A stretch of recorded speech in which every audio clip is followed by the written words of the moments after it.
Thank you. I appreciate it. Thanks very much. Thank you very much. I appreciate that.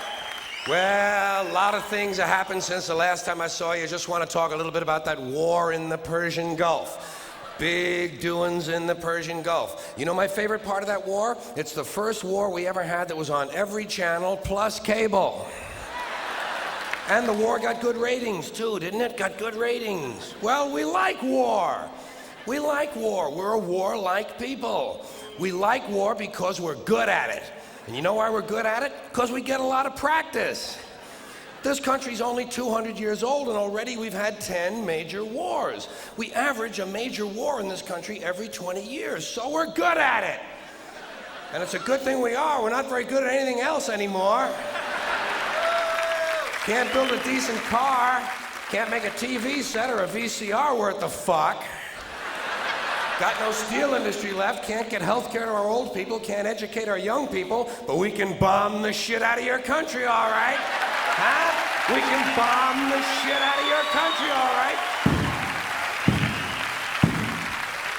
Especially if your country is full of brown people.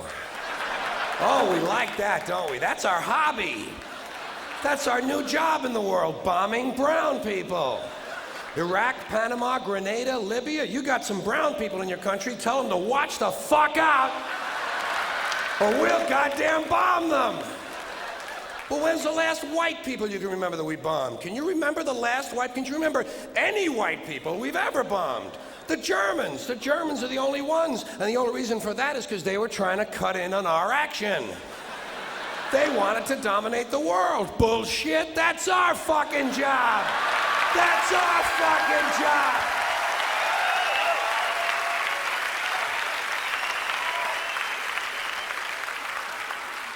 Now we only bomb brown people. Not because they're trying to cut in on our action, just because they're brown. Now you might be noticing I don't feel about that war the way we were told we were supposed to feel about that war, the way we were ordered and instructed by the United States government to feel about that war. See, my mind doesn't work that way. I got this real moron thing I do, it's called thinking. And I'm not a really good American because I like to form my own opinions. I don't just roll over when I'm told to. Sad to say, most Americans just roll over on command. Not me, not me. I have certain rules I live by. My first rule, I don't believe anything the government tells me. Nothing. Zero.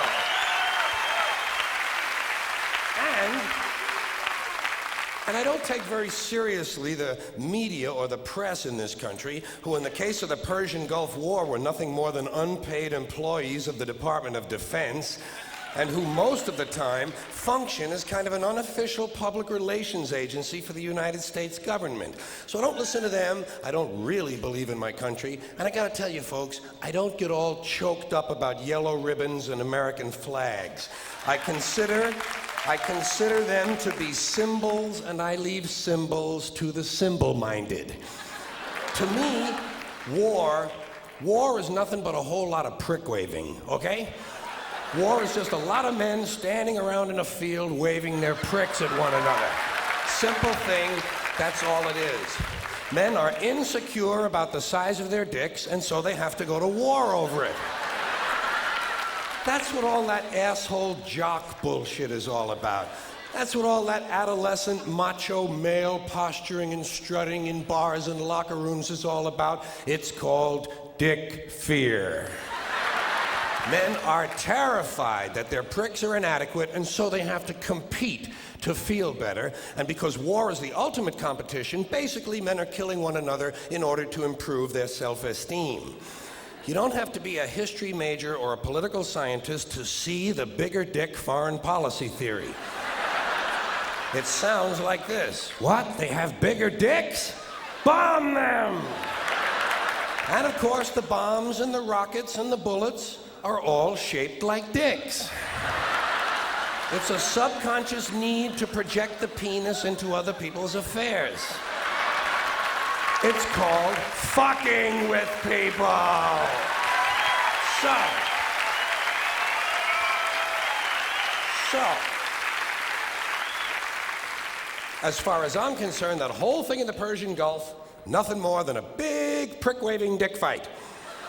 In this particular case, Saddam Hussein had challenged and questioned the size of George Bush's dick.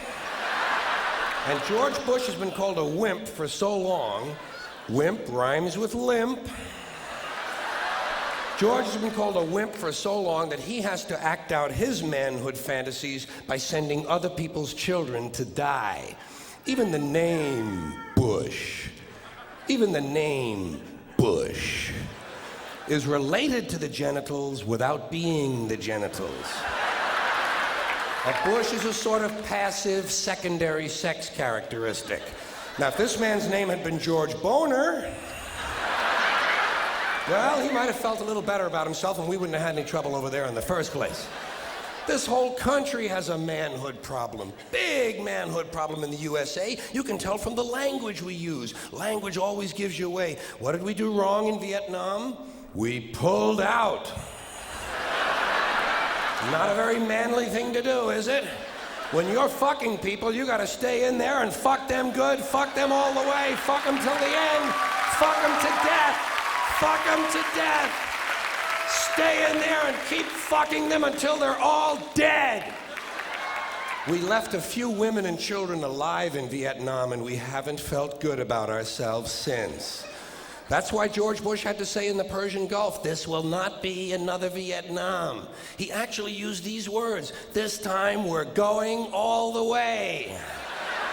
Imagine an American president using the sexual slang of a 13-year-old to describe his foreign policy. If you want to know what happened in the Persian Gulf, just remember the names of the two men who were running that war, Dick Cheney and Colin Powell.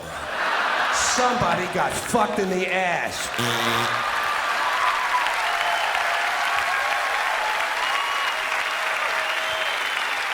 Thank you. Now I'd like to talk about a few things that bring us together, okay? Things that emphasize our similarities instead of our differences, which is all you ever hear about in this country, is our differences. It's all they ever talk about. Politicians and the media, always pushing the things that separate us, things that make us different. That's the way the ruling class operates in any society. They divide the rest of the people. They keep the lower and the middle classes fighting with each other so that they, the rich, can run off with all the fucking money. Fairly simple thing, happens to work. Anything that's different about us, you know that's